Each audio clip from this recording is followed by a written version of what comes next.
Welcome everyone to Battlegames podcast, the Battlechat number 3. I think this must be. Goodness me, how time flies. And today I'm delighted to invite into the Luftwaffe here in Hove a very special guest, none other than prolific author, and we'll be talking about that, and keen gamer and game designer Dan Mersey. Hello. Welcome, Dan. How are you? Thank you very much. Yeah, I'm good, thank you, Henry. Excellent. Always a pleasure to come and see you. I also gather that I'm extremely privileged to have you on this podcast, and I hope the listeners appreciate that, because you, generally speaking, you just don't do podcasts and that sort of thing, do you? No, it's not my natural environment. My natural environment is sitting writing something, coming to talk. Well, you know that I can talk for a long time, but this isn't my kind of the general place that I choose to hang out. So yes, you're very... You're not lucky to get me here, Henry, because you've done a lot for me over time. But and the huge fee swung it, really. Well, that does help. That's the only reason that I'm into any kind of gaming. I just want, the huge amounts of money you get from it. I know, it's such a lucrative pursuit, isn't it? Anyway, brilliant. So, no, but it really is good to have you here, because actually, it's been a while since we last saw each other. I think we had lunch a few months ago. Yeah, last autumn, I think. Last autumn sometime. But the last time we actually came to the Luftwaffe was, oh my God, it must be getting on for a year ago? I usually seem to turn up in the Six Nations rugby. So yes, it probably is about a year ago. My yeah. goodness me, that's awful. Anyway, so... first of all, if people who... I can't believe there's anyone out there who's not heard of you, but should it so happen that there's been someone who's been locked in a cupboard for the last 20 years, nearly 30 years, tell people a bit about yourself. Like, for example, how did you get involved in wargaming in the first place? Yeah, well, I suppose just sort of as a very brief overview, if people haven't heard of me, I really wouldn't be that surprised if I'm honest. I don't think I'm that well known. And really, I've over the past few years, especially, I've written quite a lot of very simple sets of rules, which people seem to find quite accessible and hopefully fun to play. And we'll come on to those shortly. But where I started was really as a kid growing up in the late 1970s, early 1980s, I had access to my dad's military modelling magazines. He wasn't a wargamer, but he built a lot of military models. And of course, at that time, I remember poring over all of the adverts in there and seeing the adverts for the sort of like the early wargames companies. Yeah. And there was a lot of early fantasy stuff at that time. I was sort of obsessed with Zulu Wars and the medieval period, especially, and kind of. This was back at the time when in military modelling, I think it was military modelling with Battle magazine incorporated into it at some point. Yeah, because what had happened was that it'd been just military modelling on its own. Then they'd started, they had wargaming stuff in it, which then went off to form Battle for Wargamers on its own, but only, in fact, for a couple of years. It didn't last as long. I think in our memories as wargamers of a certain age, I think we felt that kind of Battle went on for ages and ages, but actually didn't. It was quite sad. It got reabsorbed back into military modelling after not a terribly long time. So that's the period you're talking about, when it had just been reabsorbed when it came back into in. It. Yeah, so I kind of started to find out there was more that I could do with my collection of Airfix and Matchbox soldiers, and then just kind of march them around a table and decide which figures I wanted to kill off at any particular moment. From there, I kind of took a diversion into fantasy for a very long time. I was of the age where fighting fantasy books were really popular. I used to be down the library every week getting a new one to play. From there, I went into Dungeons and Dragons and some of the probably slightly more obscure British role-playing games at the time, things like Dragon Warriors, Dragon Roar, which had these fantastic giant hedgehogs, war hedgehogs, which went around with big battle axes. I managed to get a picture of some of the models of those into Dragon Rampant, my fantasy game. Yeah, I remember. So it's amazing. The giant hedgehogs with battle axes. I seem to remember taking a photograph for you. You've taken photos of many different hedgehogs from my collection, which is a bit weird, isn't it? So anyway, I got into role-playing primarily, and then along the way, one of my chums in school I'd continued being interested in history, and I was still building model tanks at the time, a lot of model tanks. One of my friends had an early version of Warhammer, and so invited me over, and we played a game of Warhammer, and that kind of got me back into the idea of playing with the model soldiers as opposed to just doing the role playing stuff. Yeah. So I think for my background, I know we've talked about this before. It's very different to yours, where your background is very much in quite large scale games. Yeah. Mine was very much quite small scale skirmishes and a lot of storytelling and scenarios being important. And I think that's kind of stuck with me all along. Then after a bit of Warhammer, I played with various other games. Always very interested in history, especially in sort of the British early medieval period. Yeah, we'll talk about that as well. Yeah, and so that's really it. I come and go from wargaming as well. It's one of many hobbies I have. I think I've been very active in wargaming for a fairly long stint of time for me, which has been very good. But at the same time, sometimes I'll just head off. My nose is turned by my other hobbies, and I just go off elsewhere for a while. So, what other hobbies have you got, Dan?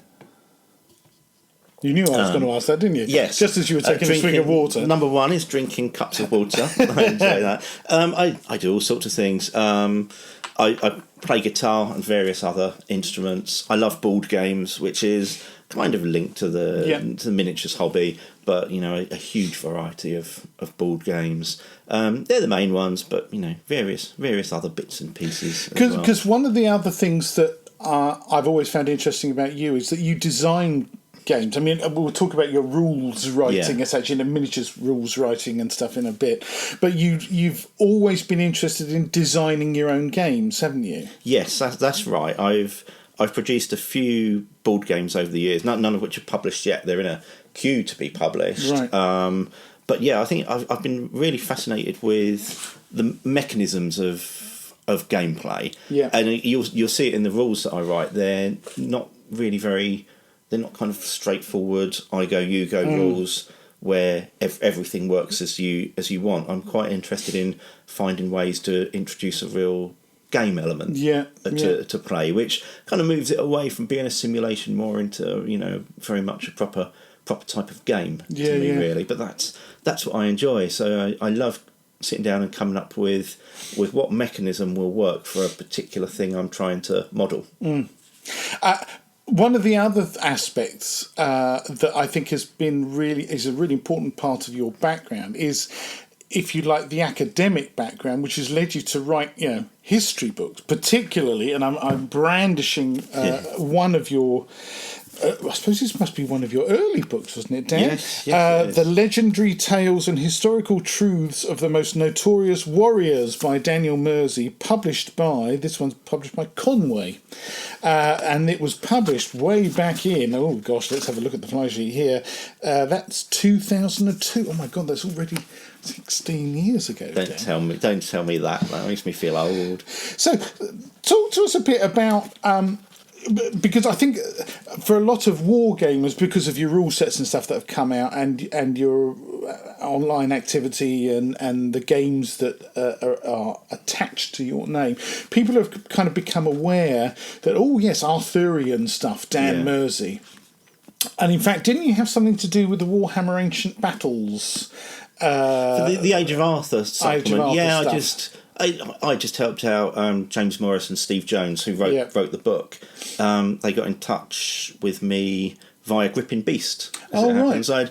I'd placed an order with Gripping Beast one day, and then I realised I'd done something wrong with it. Oh, right. So got in touch with them and said, can we just change this bit? And Darren at Gripping Beast said, "Are you the Dan Mersey that did Glutter of Ravens?" Which was like one of my first one. games. Yeah. And I kind of went, yeah. And it turned out he'd been talking to Steve and James a couple of days previously, and they'd been saying they'd love to find out how to get in touch with me, just just to get a bit of help. No, with that's the interesting. book.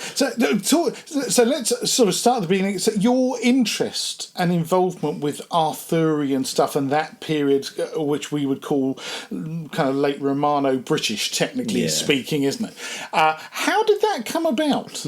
Well, I think as a kid, I always loved stories about King Arthur. It was knights on horses charging around, attacking stuff, and that was, as a kid, that really appealed to me.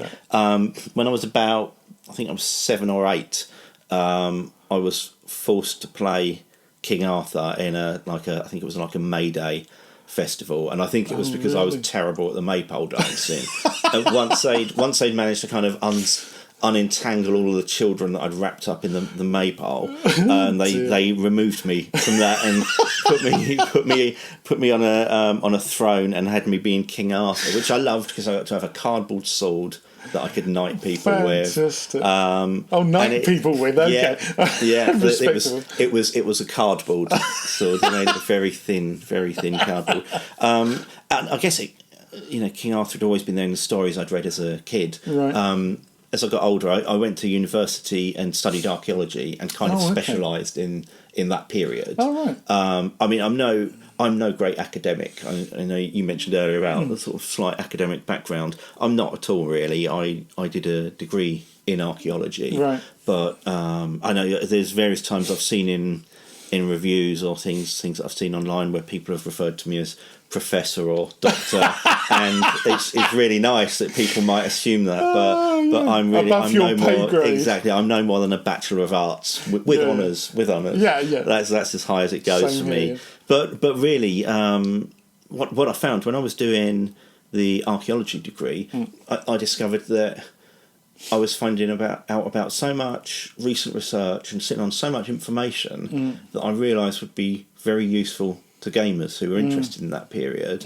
Yet when I saw what was written in either books or magazine articles at the time, it was all very much history from as it had been written in the 1960s and early 70s, and this was the mid 1990s. Right, okay. Yes, because you're younger than me by probably about 10 years, aren't you, Dan? Or more? Oh, yeah, something like that, I think. So yeah, I was at university in the mid 90s. Yeah. Realised I had this huge amount of information, and thought it would actually be quite nice to share that. Yeah. I'd also done a few medieval digs. There was a fantastic castle in Wales that I helped to excavate.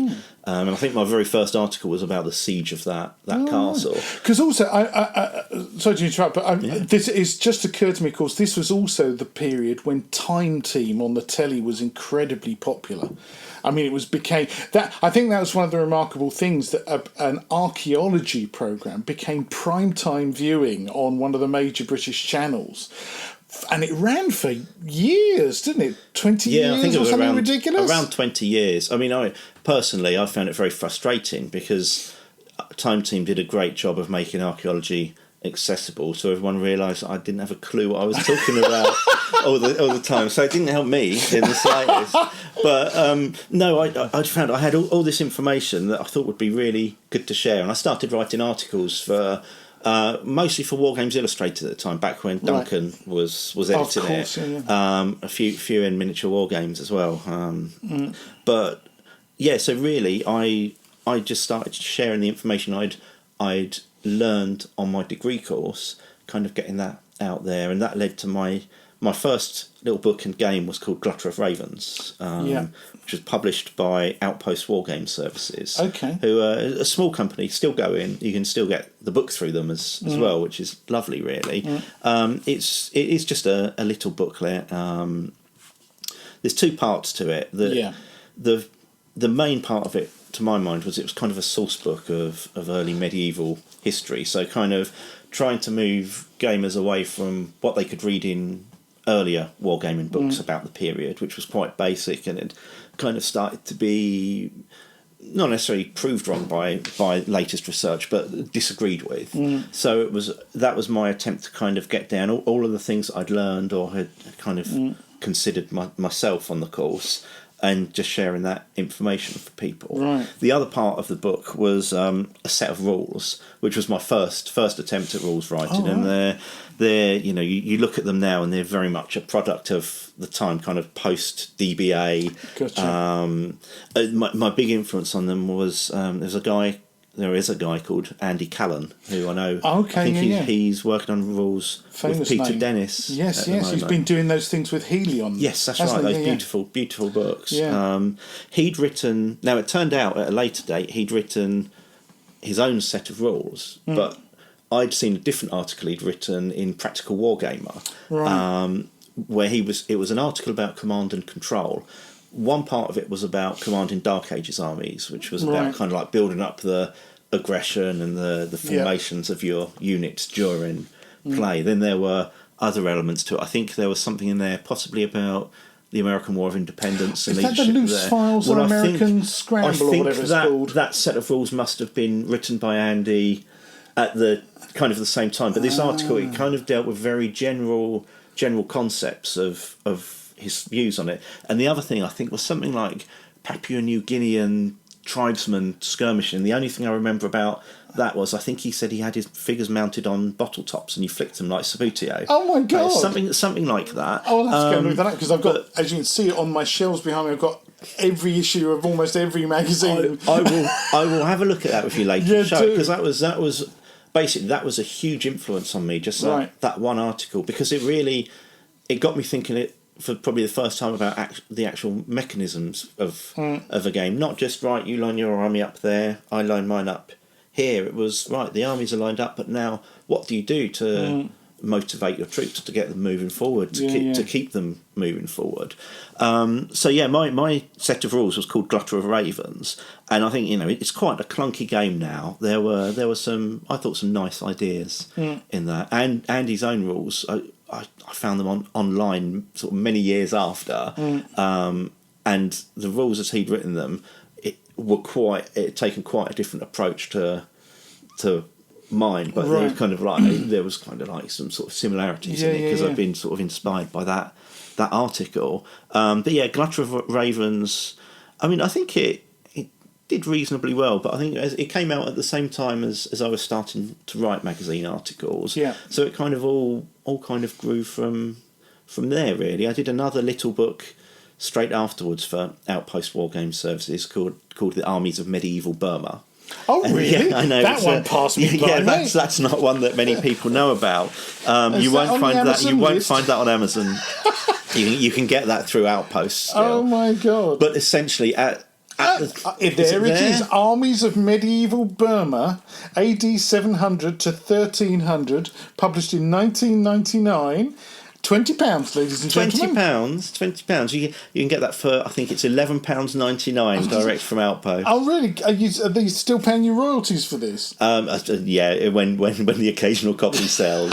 But it's essentially that. I knew nothing about medieval Burma, but at the time I was working at the University of Cambridge, so I had access to the library there. Essentially, I went to the University of Cambridge Library and got out every book that I could find with any reference to medieval Burma, and kind of did a composite of everything.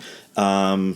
And at the time, I don't think there was very much written about the medieval Burmese at all. So I'm sure the way that I describe it now is it was a good start for someone, because Outpost were just launching a range of Burmese figures, so they wanted some information to go with it. So I got every piece of information I could find and kind of grafted it into a.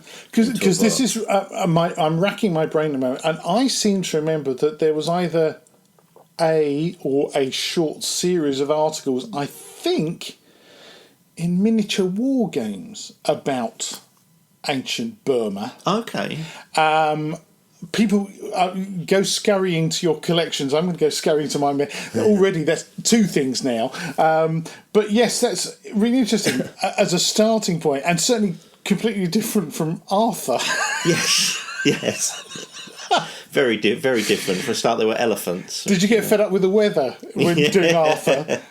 Mind you, Burma's pretty wet as well, isn't it? But warmer. So that's brilliant. So, I mean, obviously, when it comes to your article writing, I'm aware of that because when I started Battlegames, you came knocking on my door saying, "Oh, can I write you some articles?" And you certainly had kind of a semi-regular place in that magazine. Certainly. Over however many years it was, and the transformations it went through, and then became miniature war games with Battlegames. So we've had. That's kind of where our association began, wasn't it? I seem to remember you wrote something about the Battle of Malden. Yes, for the first issue. Yeah, and you did a DBA mini campaign thing. Yeah, that's right. Yeah, and I was interested in the Malden thing because I was brought up in Essex, folks. So I don't talk about it a lot. And Malden was just kind of just up the road kind of thing from me, and I think this is the other thing is that for a long time, you've been part of one of the major people responsible with kind of rehabilitating the Dark Ages, because I think as a wargaming period, the Dark Ages were still in the Dark Ages to a large extent, weren't they? I mean, there's always been the most popular periods of kind of World War II, Napoleonic / horse and musket, which to my mind also includes sort of 7 Years' War and that kind of stuff. And Ancients is the other big one. But Ancients always seem to either kind of stop at kind of Byzantines versus Arabs, kind of 400 to 600 AD, and then there was this gap, and suddenly, we're into Crusades and onwards kind of thing, and High Medieval, and then there was that. So there's that slice of 400 to 800 years in the middle there, really, that was just kind of. You hardly ever found anyone playing that other than in a kind of an adventure role-playing kind of environment. Yeah. I mean, you always had Saxons, Normans and Vikings, I think, were quite a mainstay, but that's kind of the very late Dark Ages period. Yeah. I mean, it was very kind of you to sort of put me at the forefront of that. I don't know whether that's true or not. I've certainly had an ongoing interest in trying to make the period fun. Yeah. Because when it comes down to it, you could have a very, very boring Dark Ages game. Absolutely. If you had basically 2 lines of unarmoured spearmen with shields just bashing into each other all the time. Yeah. But I think there's a lot more to it than that. Somewhat playing on the sagas and the poetry of the period as well to sort of bring out a slightly more heroic aspect to it. Or really just scaling back to having those 2 lines of unarmoured spearmen with shields, but working on ways to motivate them and lead them. Yeah, the pig wars and that kind of stuff. Yeah, I mean, there's so many different things you can do with that period. But I mean, I'd say it seems very, very popular now. Dark Ages. Yeah, extraordinary. And I think back to oh my God, how many years ago it was. Back in the days of the early Battlegames, when you and I actually went to Evesham to visit Gripping Beast. Yes, because. Suddenly, here was a manufacturer producing stuff from a period that most people, I think, at the time still thought of as fairly obscure, but kind of making a breakthrough, particularly when they first, obviously, came out with Saga, where they presented the Dark Ages in a way that made it a playable game. Yes. And made it, the advantages of that era became obvious in that, look, guys, you don't need 2 armies with 500 figures aside plus to play this kind of thing. You can start with a little warband of a dozen figures or whatever it was, and here's this quite clever system of giving, if you like, national characteristics and stuff, but in a kind of I suppose we could say ludologically interesting way. You could say. I don't think I could say that. You can say that one.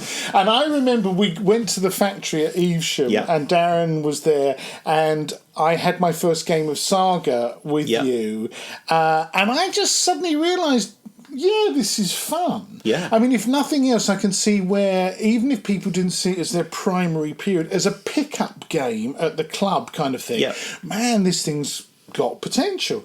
And as you say, suddenly, that I can remember that being demoed at Salute. I think it must have been either later that year or the following year. And it really turned people's heads. And then, of course, subsequently, And this is how, of course, in our hobby, you can tell that something's becoming popular. Other people started making ranges of figures for a start, and other people started writing rule sets for that period. Yeah. And of course, in that, we've got to mention, and I'll pick it up and wave it around here, your own Dux Bellorum for Osprey, which was it one of the first, if not the first, of their wargaming books series? So that was back That's right. It was 2012 it published. As recently, 2012, gosh, so that's 6 years ago. So longer ago. Well, I remember when we went to Evesham and played Saga. I absolutely loved Saga that day, and I remember saying to you as we were travelling back that I was pleased that my game that was about to come out, Dux Bellorum, was kind of set at a different level of gaming. There, it wasn't a skirmish game, because I thought Saga was so good that I'd have been happy just playing Saga, but obviously Dux Bellorum was dealing with a slightly larger level of battle, so it does it quite differently. But I think, Dux Bellorum came about by the guy who was just put in charge of the Osprey Games line, Phil Smith. Got in touch with me out of the blue, and it turned out he'd really liked Glutter of Ravens back in the day, which I can't remember the year. It must have been around 2010, I would imagine. He got in touch with me, and he'd said that they were looking to launch a new range of games which kind of worked on specialist periods, and would I be interested in reissuing Glutter of Ravens? Now, for a long time I'd been working on and off on a kind of like a revised version of Glutter of Ravens to turn it into a more modern game. And so eventually that evolved into Dux Bellorum as Osprey published it. But I think that came out around the same time as Saga. I can't emphasise enough, I think Gripping Beast, who you mentioned and who published Saga, have been so important for making Dark Ages wargaming popular. I remember when their first figures came out and I saw them advertised in Wargames Illustrated, it was no longer just a range of Saxons covering the whole period 400 to 1066. There was a range of 5th and 6th century Saxons, later Saxons. And it's exactly what I'd always wanted, but as you say, no one had done it before. So I think Gripping Beast really started the drive to making Dark Ages popular. Then Warhammer Ancient Battles came about. I've just, if you heard footsteps, folks, it's because I've just been over to my rules shelf over there, and I've just plucked Age of Arthur off the shelf, and I'm trying to see 2007. So this was, because now this is the other thing, because I remember you and I went up for a weekend and we spent time with James Morrison, Steve Jones, and the Newark guys, and there was a Warhammer Ancient Battles tournament going on, which was all kind of Age of Arthur, wasn't it? And I think that's probably when... Can I just interrupt and say I think we won an award that day for the people that travelled furthest. Oh my God, yes we did, didn't we? Because I think we certainly didn't win any awards I can't remember what the award was. Perhaps we drank it. But, so there's been this kind of thing, because that was the first time I remember seeing, oh my God, there's a community. There was a community building around this rule set and the Arthurian rules. James Morris was definitely kind of one of the leading. I mean, he's hats off to James Morris at Newark. He is one of the stalwarts of the hobby who consistently works his pajamas off to put on amazing demo games and stuff at shows like Partisan, and quite rightly gets awards quite a lot of the time for the quality of the miniatures and his terrain and everything. And the Warhammer Ancient Battles Age of Arthur, sadly now of course out of print, and probably I should be careful holding this. Drop it. It's probably worth about 50 quid now. It showed the Dark Ages pardon the pun, showed it in a different light. Oh, Henry. Thank you. There was no need to stoop that low. I had to work at it. But of course that also followed on, I've got the other one I plucked off the shelf, is Shield War. Yeah, that came out, I think that was the first supplement for Warhammer Ancient Battles, and that covers the later Dark Ages Now, period. this was 2002. Yeah. And of course, on the cover here, we're looking at kind of Normans and Saxons at Hastings. That looks like it could be a painting of Hastings, of course, on the front cover. But again, I think this was still at a time when 2002. I don't remember lots of people doing Dark Ages stuff, even later Dark Ages stuff back then. It was still a minority of the Ancients medieval. I think that Warhammer Ancient Battles had a big influence on that because of the size of battle that people were playing with it. It kind of suited large war bands. Yes. Rather than, I'd say, from my knowledge of Warhammer, it kind of suited the Dark Ages very well because of the size of armies that were being represented and the way that leadership was relatively important in the game. Much better than, say, the Imperial Romans versus Celts and Germans. Because I would say, having played a bit of Warhammer Fantasy Battle in the past, I can see how this is almost a direct translation from WFB to Warhammer Historical, where let's be honest, the troop types are just kind of barbarians and almost like Bretonnians, if you like, that kind of thing. And in fact, the whole mechanism thing is virtually identical, isn't it? Yes. Where you have a specific leader who confers a bonus on the unit, and you carry a banner or a standard, don't you? That's right. Does it have musicians as well? Yes, to boost morale? they do. Yeah. So that kind of emphasises the sort of heroic nature of relatively small battles where an individual stands out from the crowd, which is quite different, of course, from, thinking back to the days when I used to play a lot of ancient war games using WRG, whatever it was, 3000 BC to 1485 AD, where a leader might confer +1 or +2 in certain circumstances. But it's not at all the same. You don't feel that the game's revolving around your generals in quite the same way.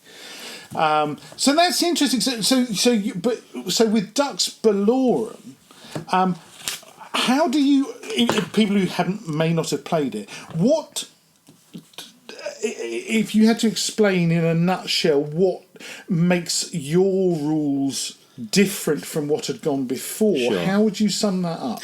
In Dux Bellorum, I tried to keep the overall rules very simple, but the key to that game is each player has a number of leadership points, which are basically their dice roll modifiers or morale boosters. You essentially, depending on how you can spend extra points from building your army to improve your leaders' leadership points that they have in the game. Those are then placed through the turn to either allow re-rolls or to allow units to move. They're used in various different ways. So there's an element of, it's really, the way that I like to describe it is a board gaming term, which is, it's essentially a resource management game, because you begin your turn with maybe 7, 8 or 9 leadership points. Some players will have more, others fewer. But you then place your leadership tokens with your units, so your opponent can see where you're placing them, but they don't know how you're going to be using them. Then as the turn progresses, you're explaining how you're using them. So there's quite a lot of bluffing and it gives you extra boosts. It was in Dux Bellorum, it was my way of representing leadership in sort of like a confusing Dark Ages battle. Aside from that, I tried to keep the rules reasonably, if you like, reasonably normal, because something I've discovered over the years with some of the different games that I designed that never really took off, if you did something sort of far out there, people didn't like it. People were generally react against it. They prefer to have mechanisms that they understood, so maybe infantry move 6 inches, I think things like that. So one thing that I learned fairly early on, I would say, is to give players an anchor of familiarity, and then I can use that to push other elements of the game. And for me, it's usually the way leadership or command is going to work in the game. So for Dux Bellorum, it was my attempt to do a very serious historical game, but as always, I go away, think about what I want to model within the rules, what the important aspects of warfare in a period are, and then work out how I'm mechanically going to introduce that to the game.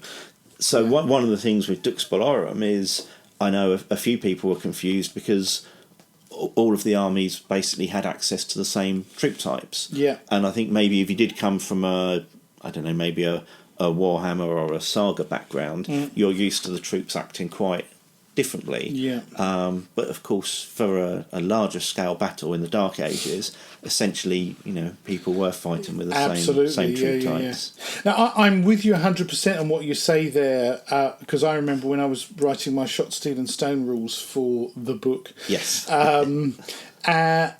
I became very conscious of precisely what you said there, which is, okay, I could do this wacky mechanism, and everyone would go, what's that all about then? Far better, basically, to get people into the game, because most of what you're getting them to do is pretty familiar territory. Yes. And then tweak only where you feel it's really important to tweak, where you've got a point of view about that period of history that you think, no, do you know what? I really do feel strongly that I want to convey this kind of feel to the game, so I will work hard at that bit.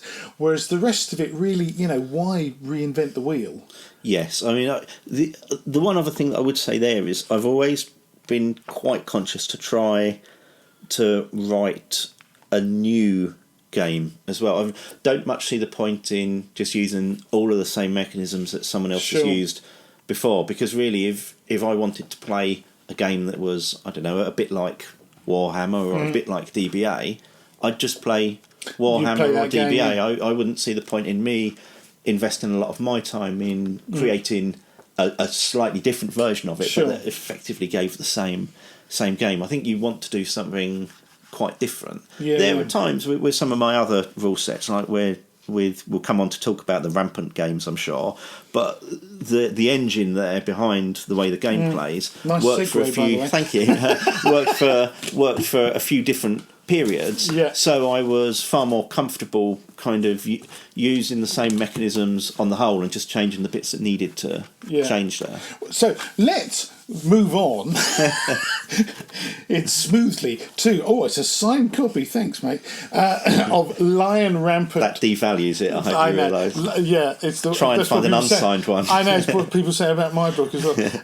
But the Lion Rampant kind of medieval rules, and your Dragon Rampant successor to that, which is the fantasy rules, and I can see the results of some of my photography in both these books. Thank you for those. That's all right. But so, from your point of view, was it something that Osprey said to you? Oh, now you've done Dark Ages, can you carry on? Adding to the period, if you like, moving later as well, or was it something you suggested? It was my suggestion for that. I think Dux Bellorum sold well, which is good. The series launched. Dux Bellorum was the first book in the series, and I think it came out at the same time as the second book, which was A World of Flame, which is a 1920s, 1930s set of rules.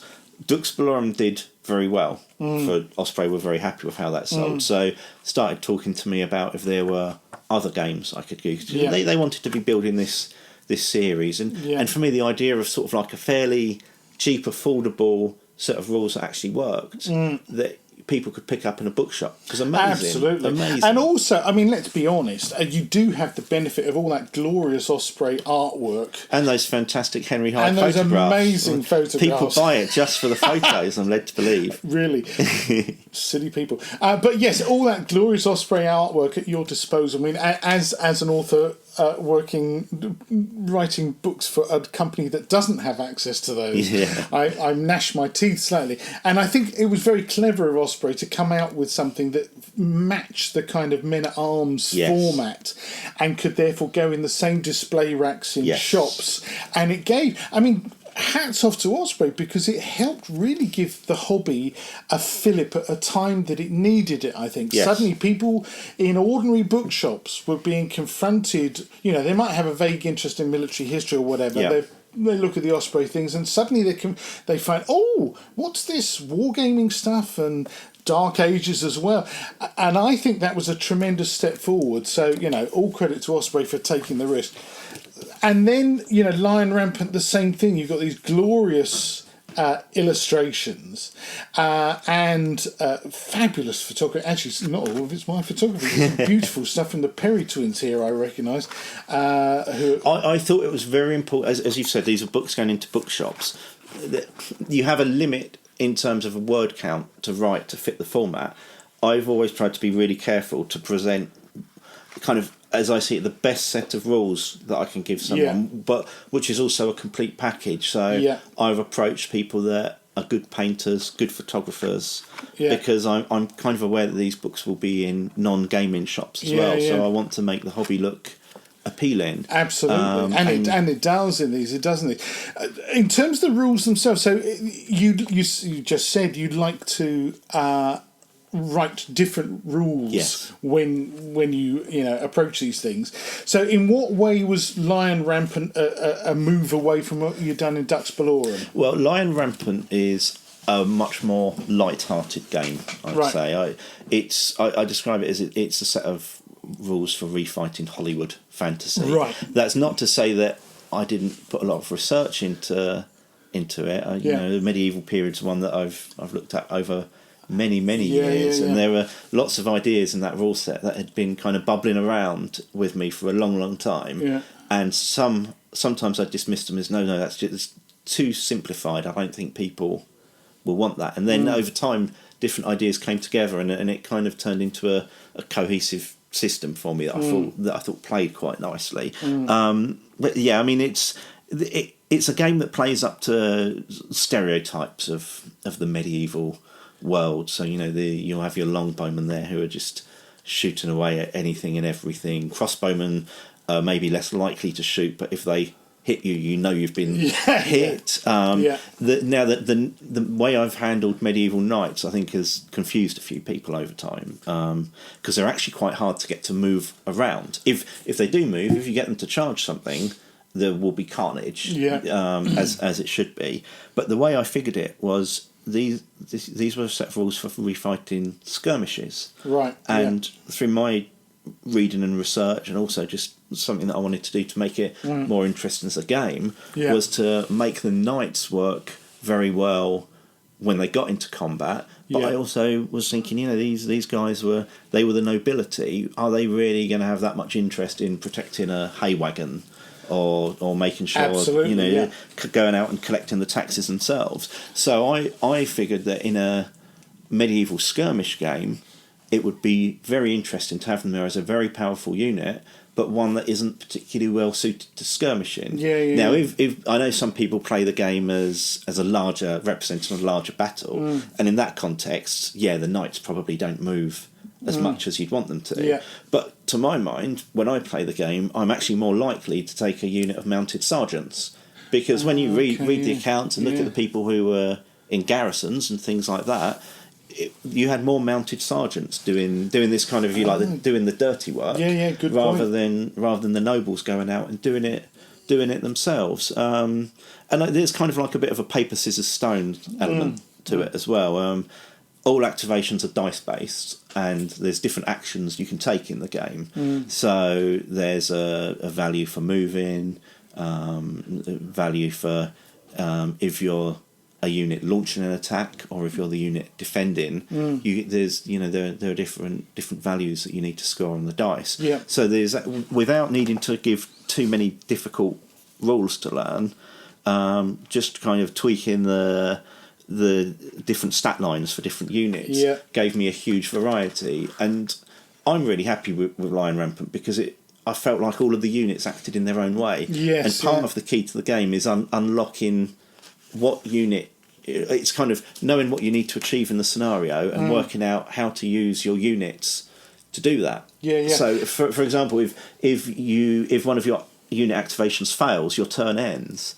So that means you need to think carefully about which order to activate your units in, what your priorities are. And I think that makes it fun for me. This is the game element. It's not a serious simulation. I wouldn't know how to do a serious simulation of medieval warfare. But I think in terms of playing as a game, I tried to make it fun, and I think people picked up on that and kind of went with that for Lion Rampant, because it's it's a colourful period. You just want to be getting some knights and some other troops across the table. The other thing I'm noticing here is that I really like is the fact that there's loads of scenarios in here that you provided. That in fact the rules themselves are from page 5 to page 27. So there's only couple of dozen pages of rules, and lots of scenarios and sample retinues and that kind of thing. I think this is one of the joys of these kind of books. They're great little packages with everything in that a wargamer needs to kind of get started in the period. Very attractively presented. It really works. And then, of course, Dragon Rampant. And I can remember you telling me quite some time ago when you were working on this about Dragon Rampant, that you wanted it to be getting away from the kind of what you saw as the heavy-handed approach to fantasy gaming. That you wanted it to be more gamey fantasy game. Is that right? Yeah, that's right. It's Dragon Rampant's almost my love letter to 1970s and 1980s fantasy role playing and wargaming. When, as I said at the start of our interview, I picked up so much from Military Modelling magazine when all the fantasy companies were starting to get going, and it opened up this weird and wonderful world, kind of where anything goes. Yes, and it seemed to me I'd not really been a fantasy gamer since my teenage years. I just moved away from it, and partly that was because it seemed to me that everything had become quite established, and you had to do it in a certain way. You had to use these figures with these rules. Oh, absolutely. Well, it's the Games Workshop. But I also think a lot of the other fantasy games I saw took that same approach. So I wanted to really go back and write the kind of rules that I imagine someone could have written in the 70s or early 80s, where it's you collect the figures because you want to have those figures. You've opened the book at a page with some war sheep. Yes, I've noticed that. Here we go. Behold the Sheep of Doom. Yes, Annie Norman, the dice bag lady. Yes, she submitted some fantastic photos for me. Fantastic. So I tried in the book. I tried to get a real mixture of things in there. Lots of old figures, lots of new figures, as many different companies as I could, just to kind of promote this anything goes idea. It's all about imagination. Yeah. And I can remember taking some of these pictures and us having fun doing that. Yes. I mean, the stop running away, for example. I haven't played this yet. I mean, this is one of the things I feel almost ashamed about, is that here I am sitting with the author of these various rule sets, and I haven't played any of them with you yet, Dan. Isn't that the way, though, for most war gamers? Everyone owns a lot of rule books, but you only ever play a few of them. I think one of the things I do like about the Dragon Rampant, as a concept, even, it's a bit like what drew me to Mantic Games' Kings of War as well, is this getting away from, if you like, these are the official figures for the official rules for the official tournaments of this, that, or the other, and that it brings back this notion that, man, it's fantasy. You can do what you like, basically, and if the unit isn't specifically stated in the rules, we'll make something up, because it's going to be this sort of thing. If you want unicorn camels, well, I'm sure that we'll take the rules for unicorns and take some rules for camels and kind of mash them together. And so long as your opponent says, whatever, you're fine. I think what's lovely about it is that it brings back that sense of fun into fantasy gaming. And I know that there are some people who swear by these rules. Yeah, and that's all I've ever wanted to do, really, is give people sort of easy to learn games that you can have fun with. They don't take a lot of time to learn. They don't take a lot of time to play. Yeah. And the nicest thing that I see is people playing them and laughing and enjoying. Absolutely. I'm not a serious rules writer. I don't write serious games. It just doesn't really appeal to me. Nothing wrong with that at all. But it's just not part of my personal take You're not from a the hobby. simulationist. No. That's for sure. I'm looking here at a couple of others. I mean, I'm sort of keeping a weather eye on the time as well, but I think, we've got to mention Men Who Would Be Kings, which based on the title of the famous movie with Michael Caine and who was the Sean Connery. Sean Connery and Michael Caine, that was it. Again, fabulous artwork, Peter Dennis artwork. And I'm recognising some of the figures in here because I suspect I may have been involved in some of the early playtesting. Because you did bring over your British and Sudanese fuzzy wuzzy figures, didn't you? That's correct. The rules we used there, there was a kernel of the men who would be kings in those rules. They were called. I can't remember. What the rules were called. It was something. Because also you did terrible. your rules for. That we published in Battlegames that I then did my Zulu special based on, Well, yes, flagrantly stole your idea. having all of the players on the one side, and that actually appears in The Men Who Would Be Kings as Mr. Babbage. Right. Mr. Babbage is he's an automated person. You've picked up a piece of paper and are looking at me strangely, Henry. And I've got a question from one of our patrons. Okay. Derek Clark says, excuse me, ask Dan Mersey to write an article on how to adapt Mr. Babbage to Lion Rampant and other rules, please. I need things explained. More solo play stuff is good. Well, I agree about having more solo play stuff. That's not everyone has opponents or people that they can meet up with regularly. Yeah. I mean, applying something like Mr. Babbage, which is it's basically a dice-based system for moving the opposition. Yeah. I think it works very well for the colonial period because of the way battles were fought, and you can do it either way. It's actually easier to use the Mr. Babbage system to control an imperial force because for the most part they would be reasonably stationary. Yeah. So it's more about how they're set up at the beginning of the game, and then that gives the players an interesting puzzle to unlock as the native players to work out how to defeat this big immovable object. In terms of using something like Mr. Babbage for Lion Rampant, I actually think that would be quite hard. I'll certainly give it some thought, but the reason I think it would be hard is Lion Rampant has a dice-based activation system, so you would end up rolling on a table for Mr. Babbage to see what your imaginary opponent would be doing, and then having to do further dice. I think it would turn into a dice rolling exercise. But I will have a think about if there's some way to do that. Listeners, you heard it here first.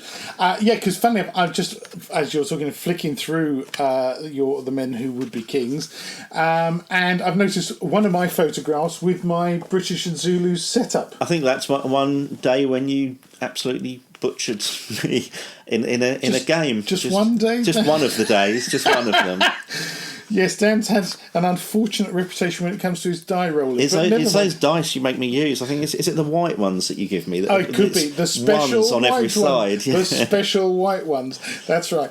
But yes, because that fond memories of that game because I took that round as a participation game to a couple of shows. I remember you had it at the Redoubt in Eastbourne. I had it at the Redoubt in Eastbourne. I took it to Firepower in Woolwich. And I took it somewhere else as well, I think. But and it's one of the games that actually does come out reasonably frequently. Those colonial British and Zulus get a shame. They're lovely. They're new line figures, aren't they? They're 20 very nice, new line figures. I mean, they're lovely figures, but also I love the game. I love that system that you invented for, if you like, the automated control of the native side. And it's about to get another outing. Big time at the next Ayton game in May because Dan mentioned when he arrived, Henry, what are all these plastic Arabs, gripping beast Arabs on your painting table? And yes, I'm assembling a native force that alongside a lot of natives, something like 800 or 900 native figures from someone else that's been contributed to as the opposition to the invaders at Ayton. It's going to be quite an interesting fun thing. And of course, the thought of having to literally write orders for and control that mass of native soldiery is just appalling. So actually, the random generation of people who literally just pop up from the long grass or from behind the rocks is a fantastic system. So that's going to get used. I think it's one of those things you'll find in a lot of the games I write. There's an element of silliness and not taking the game too seriously. And I've had a few people have got in touch with me over time to tell me how terrible my rules are and things, and how it just doesn't. They're just awful. And I think it's kind of it just kind of shows me that people want so many different things from the hobby. And I always think, well, it's nice of you to get in touch to tell me that you really don't like what I've done. But it just shows that so many people want so many different things. And it's good that there are so many sets of rules out there covering kind of any type of game you want. And mine are very much at the more frivolous end of it. But that's why I play the games. Yeah, it's something fun. that I do for fun. With a capital F, And it's just something you mentioned earlier about scenarios. All of my games have scenarios in them. I think this goes back to my sort of, I guess, the role-playing background and the smaller skirmish games. I've never really been one for big set-piece battles. I like to have a reason there for why the two forces have come together. So say all of those Osprey rule books I've done all have scenarios in them for people to play through. Again, for things like Lion Rampant, it's a good reason, having the scenarios as they are, it's a good reason to take a mixed force of figures. So instead of, say, taking 4 units of mounted knights in the game that would just crush anyone that arrived in front of them, if the scenario requires them to escort a baggage train or, go around hunting for a fugitive or something like that, they're not the right units for that. Whereas if you've taken units of skirmishers or lightly armoured cavalry, then that's where they really come into their own. So it's kind of a way of balancing the games as well. But scenarios are a big thing for me, and again, it contributes to the fun. Yeah, absolutely, and also it gives a background to the games, which is desirable. I mean, I keep banging on about campaigns, and obviously in the middle of trying to finish a book about campaigns, because I get frustrated by the notion of just kind of the set down one-off battle that has no consequences, if you like. And I think good scenarios, if you like, impose consequences and make a gamer think outside of just here we go, bang, crash, wallop. That was great, wasn't it? Yeah. I've got sitting next to me here one. I think it must be not quite your latest book. We'll come to those. But the Pikeman's Lament, which is obviously kind of 30 Years' War, English Civil War, that kind of era, pike and shot. But this was a co-production with Michael Leck. Yes, Michael is one of my friends from Sweden. He helped me originally to playtest Dux Bellorum and a few of my other games. Right. He has a huge interest in Swedish military history, and he crops up in I think mostly Wargame, Soldiers and Strategy, writing articles with a Swedish connection, which I found fascinating. Yeah. We have a very similar approach to what we want from a game. So I've been over to see him a couple of times. He's been been over to the UK a couple of times, and we have very similar views on what makes for a fun game for us. So he'd asked me at some point whether I'd be interested in a pike and shot version of Lion Rampant. Gotcha. And I kind of thought, I don't know, because it's not really a period I play. Interestingly, one of the first periods I did play was English Civil War in 6mm in the 1980s. Oh my God. But it was something I studied in history classes, but never studied the military history of it, and never really been back to it. But it's very much a period that Michael's interested in. So I asked him for his ideas on it, and I've had quite a few people over time come to me with suggestions for a new variation on Lion Rampant. Yeah. And the talks have gone to a certain stage every time, but it usually feels as though it's not going to be a different game. It's something that would maybe make a good magazine article for a variation, but I wouldn't feel comfortable with a new book coming out, Gotcha, yeah. where almost nothing changes in it. Dragon Rampant was a slight exception, because it took the same core rules but then added on the fantasy elements. But I worked with Michael on the Pikeman's Lament, and kind of introduced a lot of his ideas for games. So this has more about building your officer who leads your company through a campaign, and various things. The different ways different types of units interact in the period as well. So this is, if you like, more Michael's adaptation of Lion Rampant for the Pike and Shot period. We're working on one now, which will be released in 2019, called Rebels and Patriots, which is, again, it's really, I would say that's even more of Michael's baby, really. That answers the question from John T. Coleman, one of our patrons. I'm curious to hear about the game he's working on for Osprey covering North America. There's the answer. Yes, I mean, it uses elements of The Men Who Would Be Kings and the Pikeman's Lament, because The Men Who Would Be Kings is it's a similar concept of game and similar level of difficulty, as in not difficult, but it uses very, very different mechanisms to achieve the results. So Michael's kind of taken parts of both of the different sets of systems and has worked it together for kind of it was originally American Civil War, but it's kind of moving about those. Because that's interesting. Because I think that the wars in North America, which would be, say, the 7 Years' War in America and the American War of Independence, would be a more obvious translation than the American Civil War, simply because the armies were smaller. The type of terrain was more conducive to, if you like, skirmishing, kind of a lot of rough, broken ground, a lot of trees in America, a lot of trees, a lot of rail fences, a lot of trees, a lot of timber in general. So I can see how that, taking the Pikeman's Lament and translating it to that kind of era, I can see more possibilities for that than actually the American Civil War, unless he's got a specific kind of theatre in mind for that. Because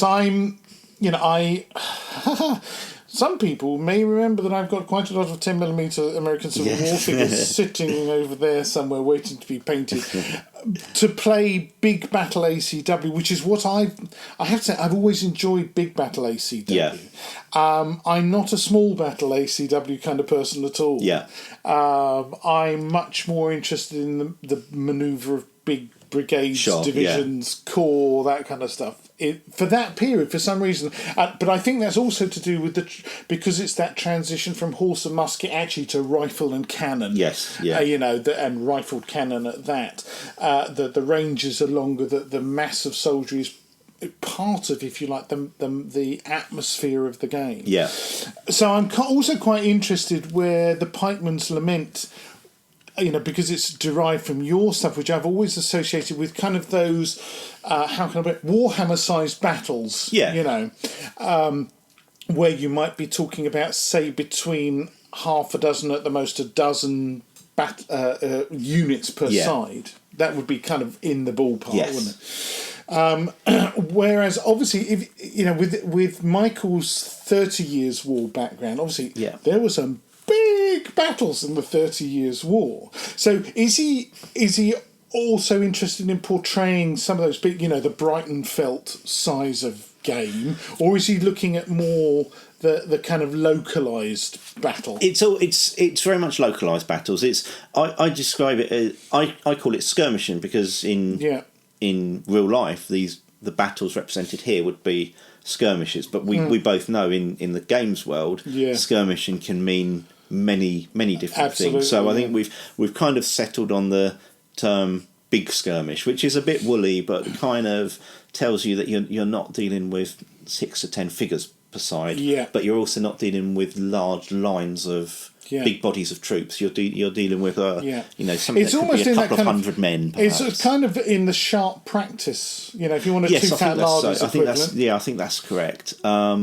I mean, because we've considered that in pretty much any war, the big battles are always a headline. That's what you'll read the books about. That's what people remember. But around that, there are always lots of smaller incidents. Say the Pikeman's Lament, with what I with what I did used to study about the English Civil War, I know there were lots of very small battles. One of the towns where I grew up, there was a small skirmish with a couple of hundred troops on either side. In fact, I wrote an article about. I think it was maybe my second article I wrote was the Battle of St Neots. Oh, really? Yeah, which was there were lots of small localised incidents, and I think if you've grown up in the UK and you study the English Civil War, if you're lucky enough to live in one of the right areas, you'll find all sorts of small encounters there. There are plenty round our way in Sussex, just very small encounters, usually, from what I've worked out, like who's controlling bridges and things like that. In fact, we didn't have many, certainly in the south of England where we are, kind of east, west Sussex, Kent, there weren't many,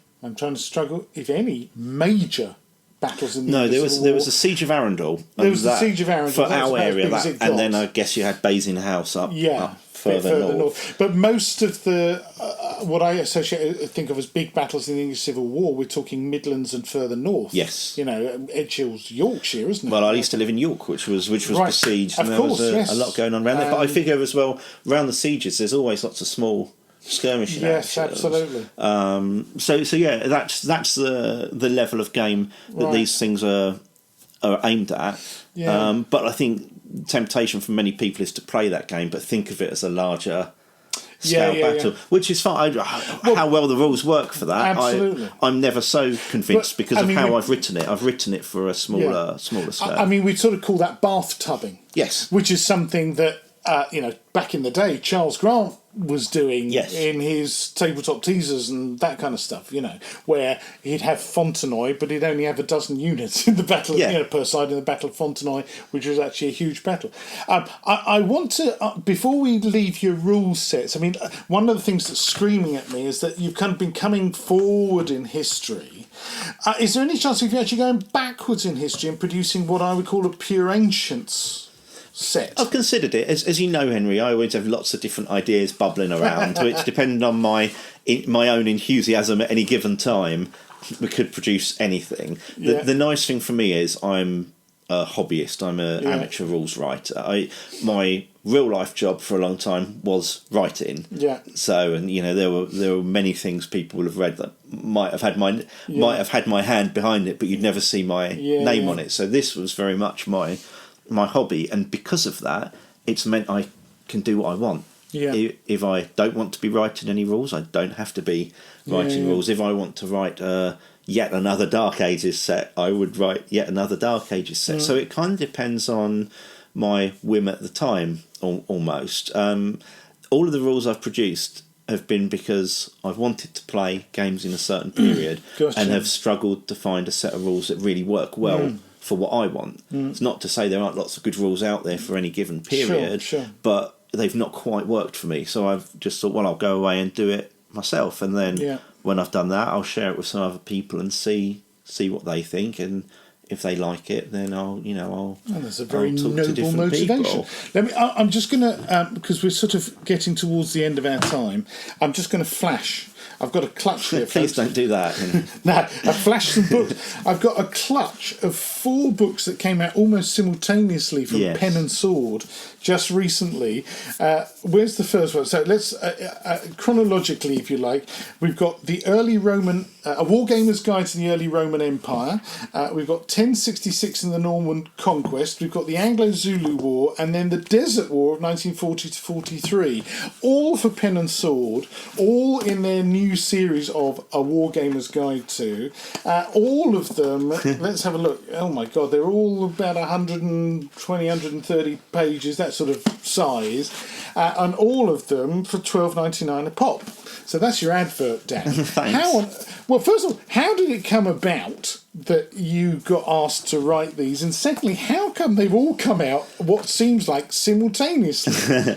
Well, first of all, with the different books you've got there, that kind of sums up a lot of my gaming interests. So you've got the Roman Empire, Dark Ages, Zulu Wars, and then the Desert War. Now, World War II, I'm only really interested in the Blitzkrieg campaign and the Desert War. The rest of it doesn't overly appeal. Yes, and we played a good few games of Blitzkrieg Commander over the years.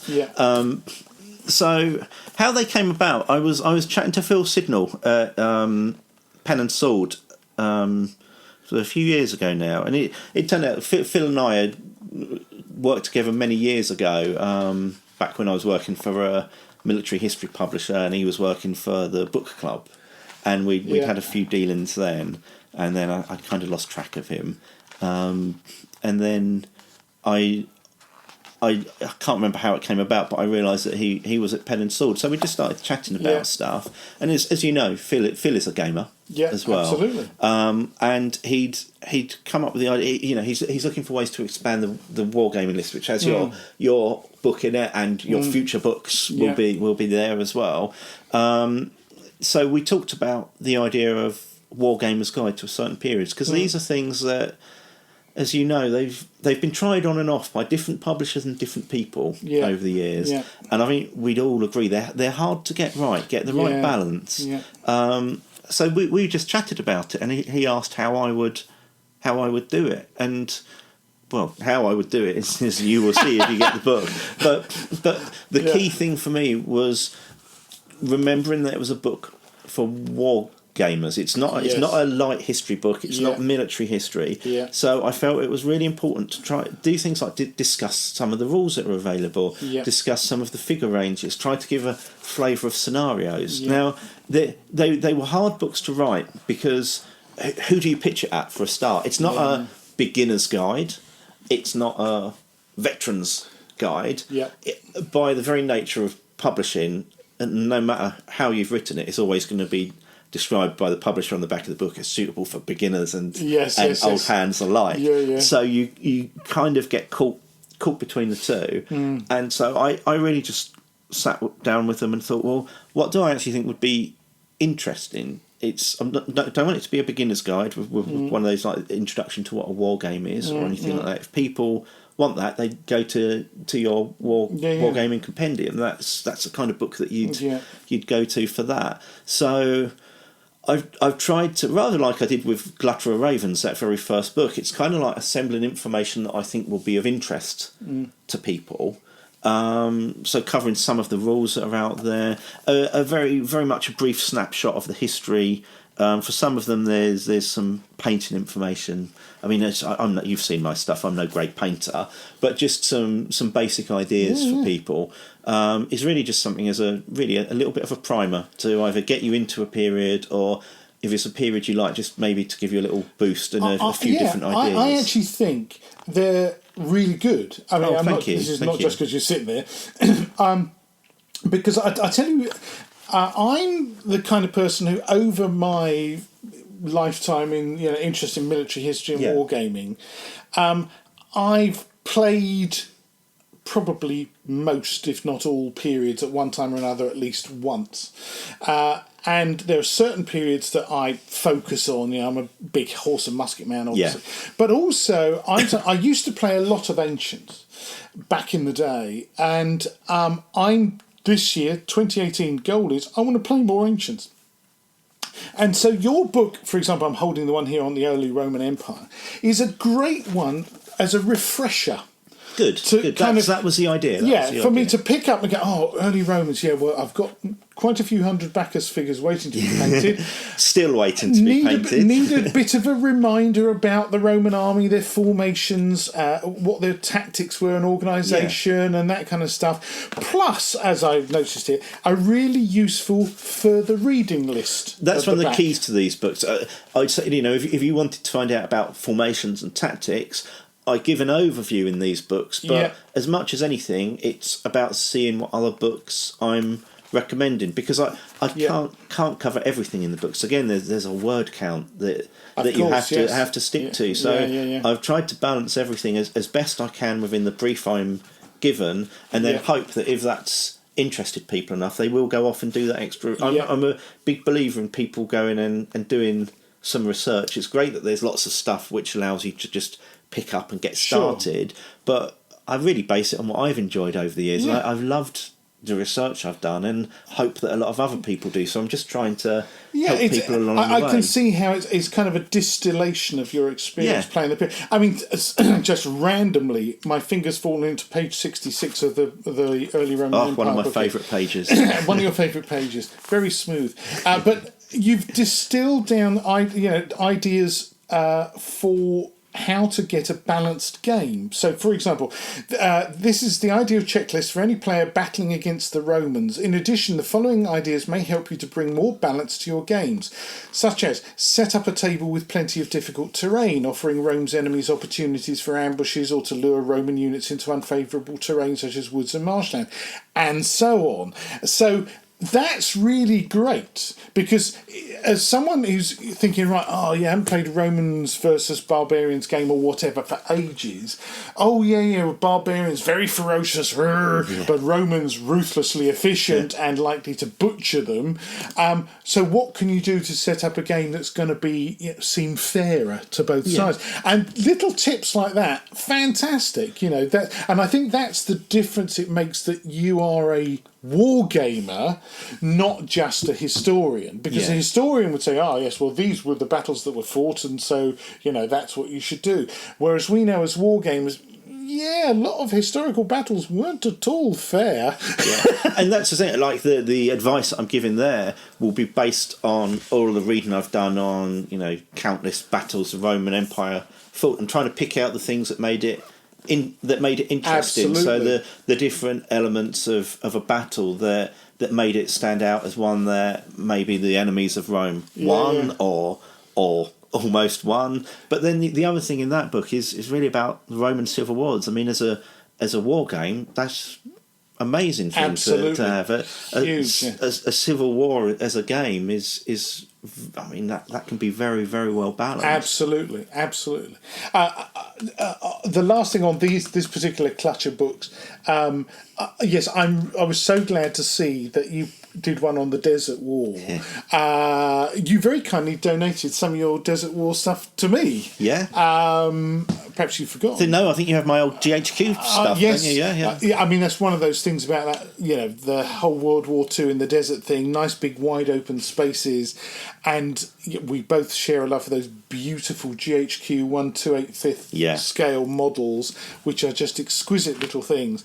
And yes, we've had a few fun games. It's a shame you mentioned Blitzkrieg Commander in passing, and it's a bit of a shame because I think we were playing Blitzkrieg Commander version 2 and just accepted the fact that, hey, if you're British against the Germans, you get blatted. Because I was playing the British against Guy's Germans and got blatted. And then someone tried to reinvent it and do a BKC 3, didn't they? And apparently it all went terribly, terribly wrong. I know Pendraken purchased the Commander series.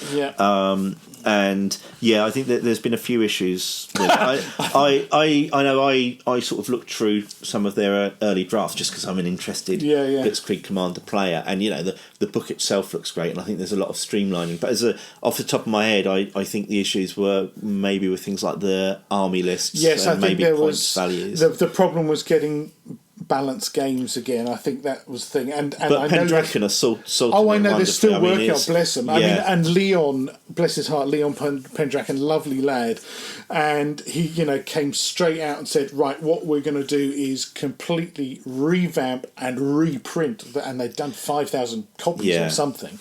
So all of us who've got a copy of BKC 3 are going to be given a fresh copy when eventually the retweaking has been done, which is an amazing gesture. Absolutely incredible. Absolutely, that's a lot of time and money on their part to sort that. We're sort of getting towards the end. I think we'll probably run a few more minutes because there's two things. First of all, I've got a question from Snowcat. His real name's Paul. Hi, Paul. He says, "Ask Dan what he loves best about the hobby and what peeves him the most." So, what is your best thing about? Have you got another hour? The best thing about the hobby for me, I think, is it's a really nice way for me to engage with all of the historical stuff that's fascinated me over the years. It's a way to kind of interact with that, and I love the fun. I love games basically. Yeah. Board games, not really computer games or anything like that, but board games, anything tactile, miniatures games. I just love playing games. It's a nice way you get together with a good group of friends, have fun. So that's definitely my most enjoyable thing. But then also, I suppose I enjoy writing. Yeah. I'm quite fortunate that for many years I worked in an industry that I really enjoyed. So I enjoy writing. So it's a nice. And actually, I mean, I've got the Amazon list here. How many books have you now written down? I don't know. I don't know. Well, because Amazon's got came up with a list of 33, but some of those are some of these are translations into Portuguese, Brazilian, and stuff. Yes, my big Portuguese fan club. But it certainly looks like it's 20 odd. Well, for sure. My first book that I had published was Glutter of Ravens in 1998. I then did a few books on sort of like the historical early medieval period or legendary King Arthur. There's a couple of books that I think are lovely. Osprey did, I think, a fairly short-lived series called Myths and Legends. Yes, and I wrote one on King Arthur and one on the Knights of the Round Table. Yeah. Illustrated. Oh, exquisite books, yeah. It was a great thing for me to do, to actually just explore the legends rather than history. So yeah, I've written a few. I mean, coming up as well, there's a new little game for Westphalia Miniatures called Strongsword, which is a new fantasy skirmish, which I'll introduce you to at some point. Yeah, I think please you might quite like that. So yeah, writing's it's one of my big interests in life. Whether I'm writing about games or various other things. There are some things I've had to write about professionally which are not as interesting. I mean, management, training. With that many books, Dan, you must be absolutely drowning in royalties. Yes, that's true. Is that why you turned up in the Rolls Royce? I need no. That was just something I hired to impress you for the day. But at home, I have a room which is full of all the 1-penny pieces that I've earned through my books. So anyway, okay. So the gaming itself and the writing are two of the most enjoyable things. Yeah. So what is there about the hobby that peeves you? Is there anything? I think one of the things which sometimes surprises me is kind of, as I mentioned earlier, people getting in touch to tell you how much they don't like what you've done, or that you've done it wrong, or it must be a mistake because they didn't like it. I think I'd like everyone to be a bit more accepting that there's so many different elements to the hobby that just because if someone does something and they don't like it, it doesn't mean it's bad. I think there's an Amazon review of Lion Rampant, I think, which says that it's a all-time low in wargaming, something like that, which is quite a claim, really.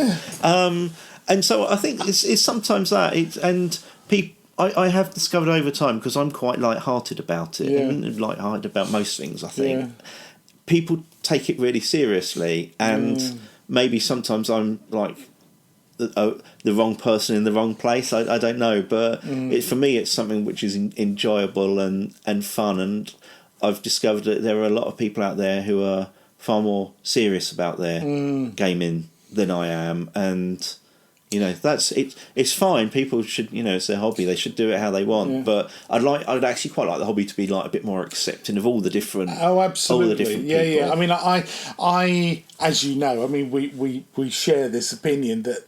I mean, I remember people were criticising Battlegames before it even published issue 1. Yeah. How dare you? Who do you think you are to start a magazine? That's outrageous. It's going to be rubbish. Well, give it a chance. How about reading an issue? And you're right. There is that element out there where they forget that the clues in the name war. Gaming, it's a game, guys, and yes, the history behind it and so forth can be terribly serious about it. I'm very much a gamer, but I take my history seriously. If you know what I mean. It's the same for me with my rule. I've said that they're intended to be fun and quite light to play.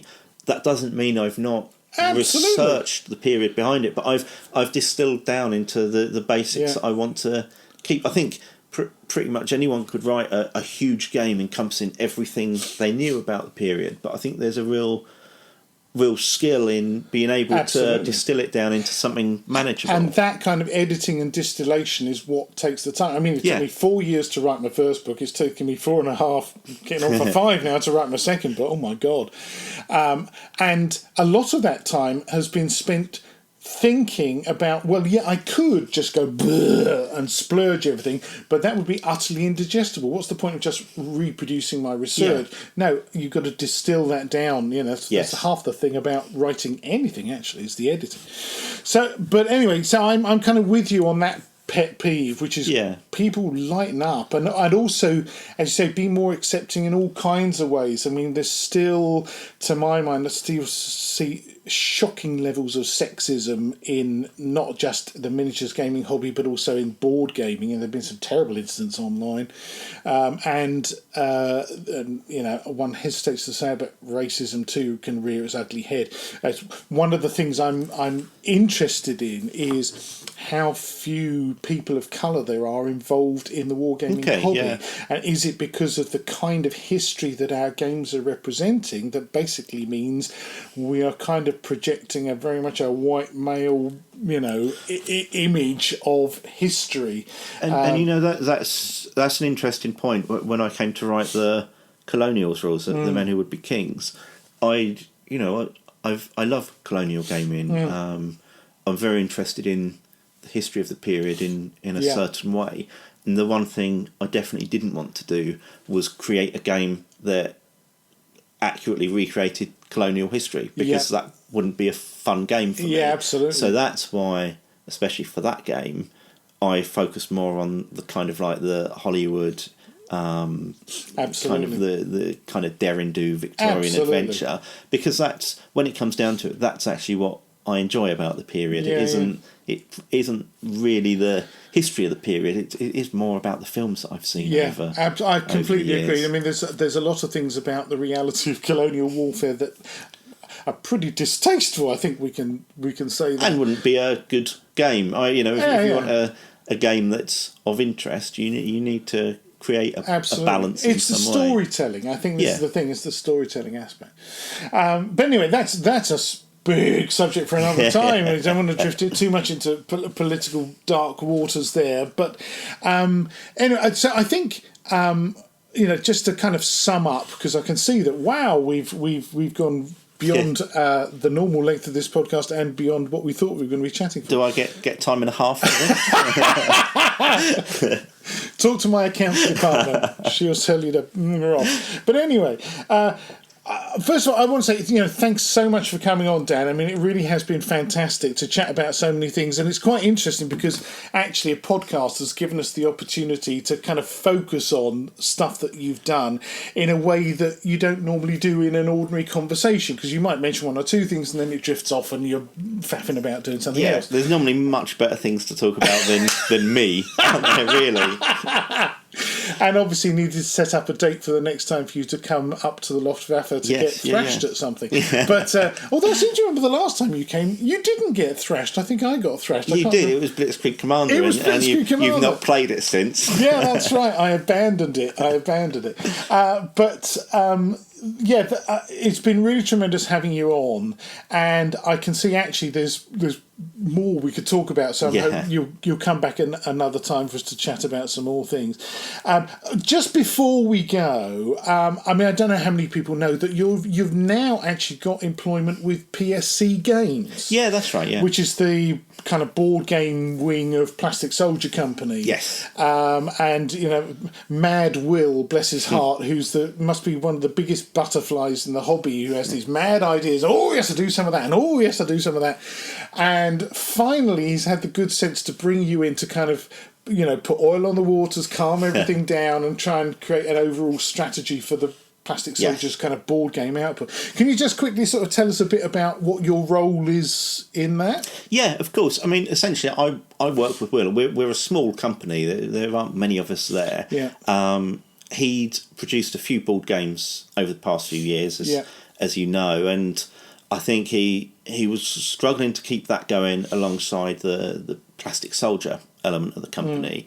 And I think things just fell into place. I've known Will for a good few years. I think you introduced us, Henry. I think we we met up here playing a few games of DBA. That's as right. it happened. And we'd been talking about various projects, including some of my own board games, for a fair while. And it just so happened that I was looking to return to work for someone else. I'd been self-employed for quite a long time as a writer, and I'd got to the point where I just really wanted to work with people again. When it was just me and a cat at home, it was not how I it know works. what it's like. Yeah. So he was looking for someone that could come in and kind of help him project manage the games so they actually start coming out, and he can be putting out all of the games that he wants to put out. Part of my background is as essentially a project manager in publishing, so many of the skills from that are kind of the same as you need for board games as well. Yeah. So really, I've come in to help Will. We've kind of got exciting plans for lots of different games. Oh, good. Over the Anything years, you can tell us about? Well, I'd love to tell you about my ones. Oh, right, yeah. We have a few Richard Ball games. The guy that wrote Commands and Colours and Memoir 44. Will's published the Great War version of that. One of the first things Very I did. successfully. Yes. One of the first things I did when I came in was to work on the French Army expansion. So that will be coming out soon. We have a Martin Wallace game called Lincoln, which is kind of like a strategic overview of the American Civil War.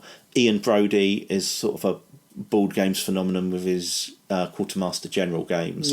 We've got we're currently doing a reprint of the 1914 game, which is kind of like it's an interesting sort of very high strategic level and political way to play out the First World War with. I think it's up to, it might be 7 players, 6 or 7. Crikey. You can play with kind of between 2 and 6 or 7. So they're quite interesting. And then there's a couple of mine in the pipeline for the future. One is a sort of 100 Years War game to refight Cressy, Agincourt, games like that. As with all my things, very simple and streamlined, but hopefully fun. So is this hex and counter or hex and block or miniatures?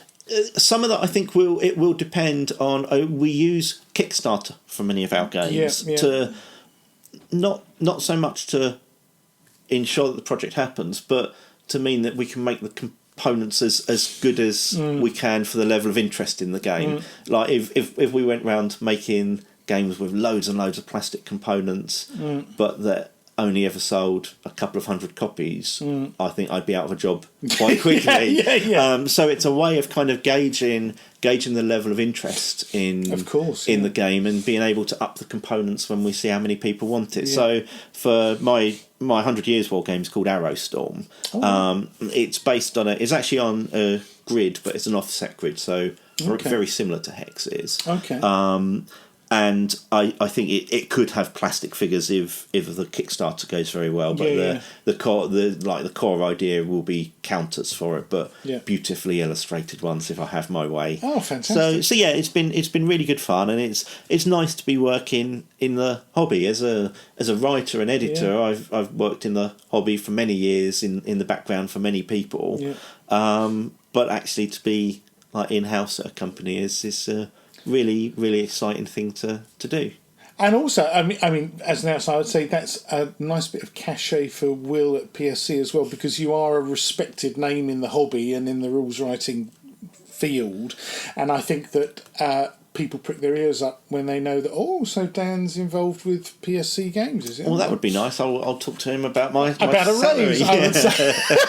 And on that note, Dan, I think we better draw this to a close. It's been a fabulous hour and a half chatting with you, and I hope all our listeners have stayed with us. I'm sure they have. Been really brilliant having you along, Dan. Thank you so much for coming, and we'll have you on again some other time. Thank you for inviting me, Henry. All right, thanks very much. Lovely.